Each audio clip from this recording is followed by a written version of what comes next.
uye. Amen. Afunde ngesingisi. Jesus was born in Bethlehem, near Jerusalem, during the reign of King Herod. After Jesus' birth, a group of spiritual priests from the east came to Jerusalem and inquired of the people, "Where is the child who is born king of the Jewish people? We observed his stars rising in the sky, and we've come to bow before him in worship." They wanted to worship each other. We come to bow before him in worship. We come to bow before him. Amen. Yes, when we are worshiping God, kuna ma-action esiwenzayo ukutshengisa ukuthi mkhulu nathi lo. We bow, sometimes we raise our hands, sometimes we kneel with our knees. Amen bazalwane. Kuningi esikwenzayo. Amen. Hallelujah. But akuphelele lokho. Amen. Hallelujah. All right. Asiqhubeke sifunde. uHerod inkosi esekuzwile lokho wakhathazeka neJerusalema lonke kanye naye. Wabutha bonke abapristi abakhulu nababhali besizwe. Wabuza kubo ukuthi uKristu uzakuzalelaphi. Bathi kuye eBethlehem naseJudiya ngokuba kulotshiwe kanjalo ngomprofeti ukuthi nawe Bethlehem izwe lakwaJuda kawusiye omncinyane nakanye kubabusi bakwaJuda ngokuba kuyakuvela kuwe umbusi oyakwalusa isizwe sami uIsrayeli.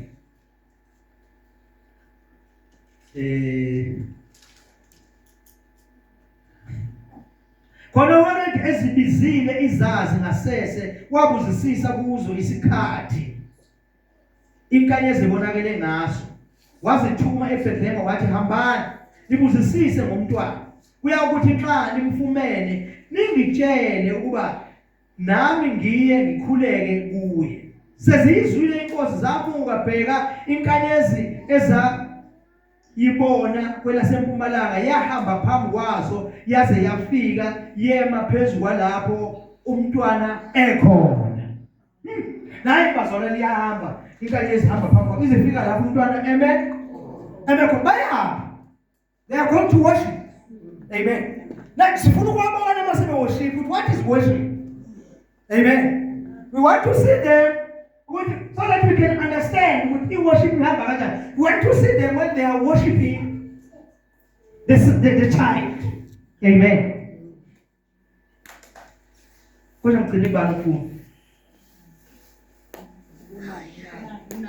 night.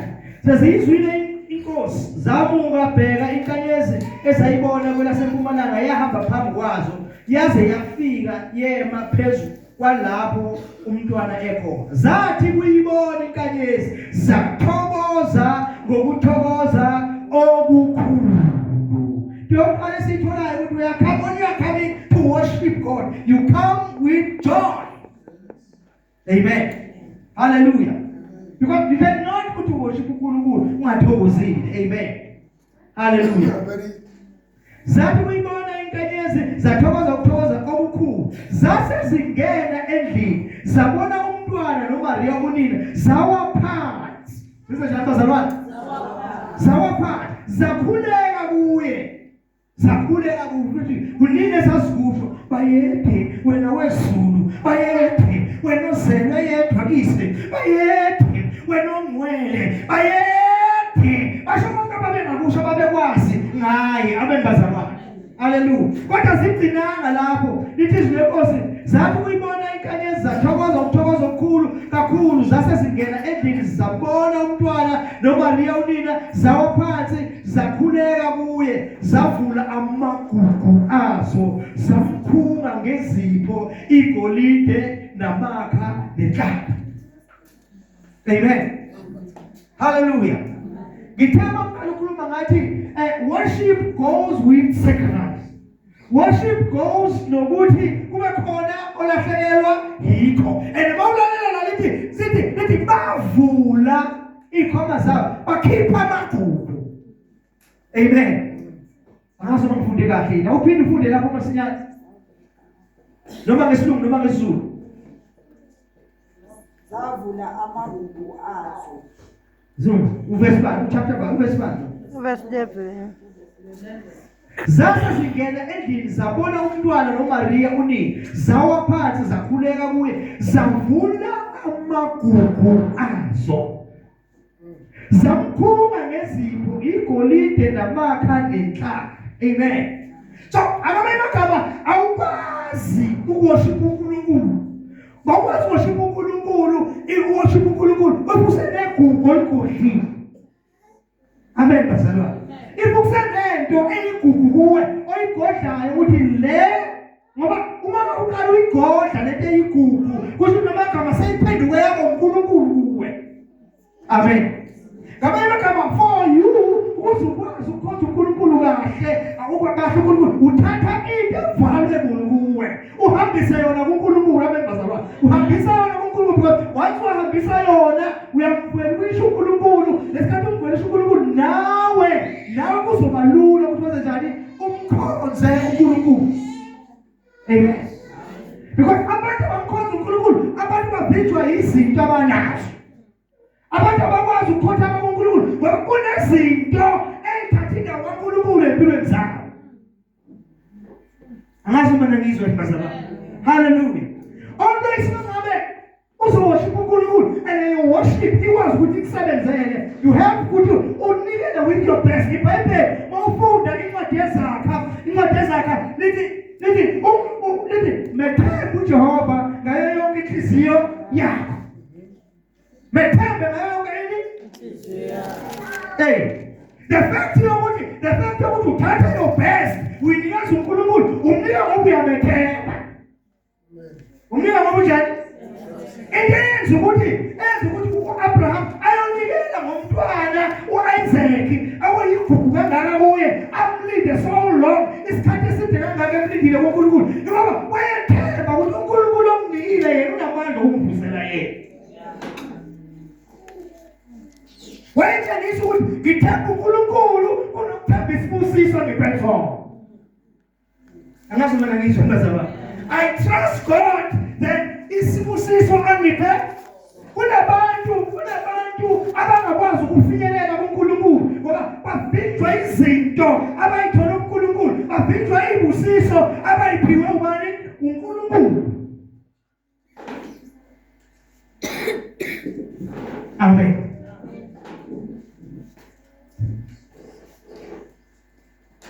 iBhayibheli lithi bavula amagugu, waphuma igolide, benza njani? Bakhothama banikela kubantu. So sibuka indaba ye-worship. Ukuthi i-worship ayiqali just ekukhulumeni ngomlomo. Amen bazalwane. Iqala ekuthanini uthatha your valuable things kube yizo zisebani? kuJehova. Amen bazalwane. Kube yizo zisaba uNkulunkulu. Ukutshengisa ukuthi this God uNkulunkulu obalulekile phezu kwayo yonke into empilweni. Ayikho into engakuvimba ukuthi ungaya kuNkulunkulu.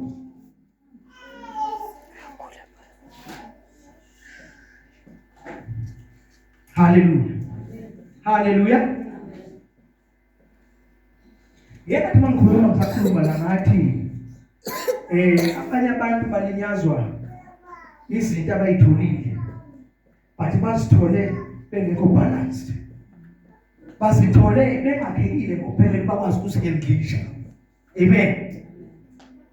So uma bezithola lezi zinto balinyazwa yizo ngoba bathole zona bengakhekile, bengasinzile kuNkulunkulu.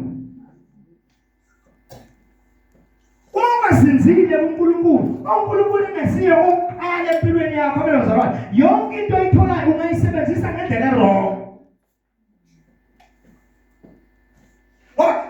There is no fear of God kuwe. Amen bazalwane. Akukho ukumesaba bani? uNkulunkulu. Kanti uma ngabe uNkulunkulu ayinto yokuqala uyohamba phambili, there is protection kona lokho kukodwa, because awuzukwenza noma yini, awuzukwenza noma kanjani.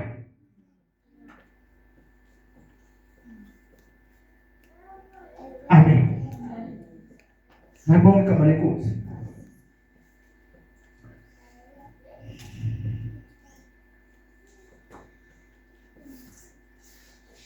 Zase singena endlini, zabona umntwana noMaria unina, zawa phansi zakhuleka kuye, zavula amagugu azo zamkhunga ngezipho igolide namakha nenhlaka. Angikundela isilungu.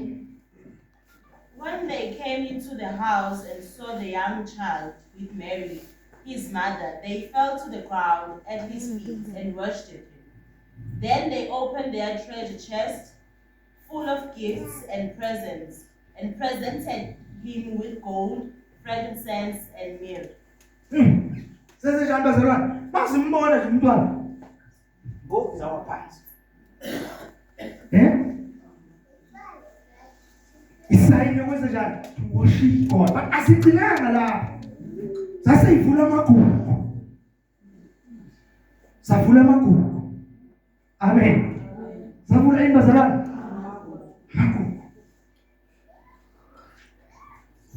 In other words, ngiqonda ukuthi uma ngabe uzoworship uNkulunkulu ngomoya. Amen. Uzoworship uNkulunkulu ngomoya. Awushiye your belongings. Ushiye emuva. Ushiye izinto enazo onazo kubi. Kahle hle yize ihamba phambili. Amen. Yize ihamba phambili. Sikhuluma ngesacrifice bazalwane. Abantu abangakholwa bayayazi le principle. Yini isacrifice? Isacrifice yilo okukhiphayo. Okukhiphayo ngenjongo yokuthi uma ukukhiphile uzozuza neze bazalwane. Amen. But uma uzokhipha isacrifice oyikhiphayo, isacrifice leyo nto oyikhiphayo irepresenta wena. Irepresenta abantu bazalwane. Irepresenta wena. Ngamanye amagama kusho ukuthi into oyinikezela kuNkulunkulu iveza ukuthi wena inhliziyo yakho ingakanani kuNkulunkulu. Amen. Mayibonge igama likaJesu. Mayibonge inkosi. Amen. Yingakho umfundi incwadi kaMalaki uyela ukuthi banganikeli ngezilwane ebukayo. Esilimele ehlweni singabona ehlweni singabi nasici. Abe sethi uma ngabe awukuthathe lesilwane onikela ngaso la e-altar lapho. Usithathe uyonikela ngaso kumbuso wasemhlabeni. Umbone ukuthi uzokwamukela yini. Amen. Umbone ukuthi uzokwenza njani? Uzokwamukela yini. Yabo? So ngamanye amagama kusho ukuthi ukukhonza kwethu uNkulunkulu, masikhonza uNkulunkulu kufanele senze njengaye uNkulunkulu. uNkulunkulu uyasifundisa ukuthi uma ngabe sikhonza uNkulunkulu, siworship uNkulunkulu, simworshipha uNkulunkulu, simkhonza with our best. uNkulunkulu uzasindisa umhlaba wonke, asindisa izwe lonke, wadela his best, his only son. Amen bazalwane. His only son wadela yona ukuthi iyofa esikhundleni sani sethu. Wathanda izwe kangaka wanikela ndodana izelwe yodwa. And ndodana ezelwe yodwa bazalwane, ezelwe yodwa anikela ngayo. Before azonikela ngayo, ithi iBhayibheli wathatha konke nakho nikhindodana. Wathatha konke nakho kuphi Jesu. Wamupha yonke into wayiphi Jesu, everything enayo wena uyitransfer, it belongs to you. Esampina yonke lento amuphe yona wasithi wena ke uyisipho emsiphumhlanga. So wayesipho uNkulunkulu usiphe konke ngakhodlanga. Ngamanye amagama lawo usifundisa ukuthi masiye kuNkulunkulu akungabikho izinto esizigodlayo. Ngoba naye akasigodlelanga lutho. uNkulunkulu mayenze into uyenzela ukuthi masifunde kuye. Amen. Hallelujah. Usenzela ukuthi masifunde kuye. Amen. Now, umhlatshelo uzonikela. Unikelwa e-altar. Kwi-altar nezo bazalwane. Unikelwa kuphi? Mhlawumbe isilwane mhlawumbe unikela e-altar. What is an altar? Yini altar? Indawo yokuhlangana kwabenyama nabakamoya. Amen. It's a meeting place where bokonyama nabani nabokomoya. Amen bazalwane. Hallelujah. Hallelujah. uNkulunkulu ungumoya. Amen. So, ushika amagama masikhonza uNkulunkulu, sikhonza uNkulunkulu, indawo yokuhlangana sihlangana noNkulunkulu lapha ngesikhathi se-worship. Lapha ngesikhathi se-worship sihlangana khona noNkulunkulu kwi-altar lethu elinguKristu Jesu. Sihlangana khona nobani? noNkulunkulu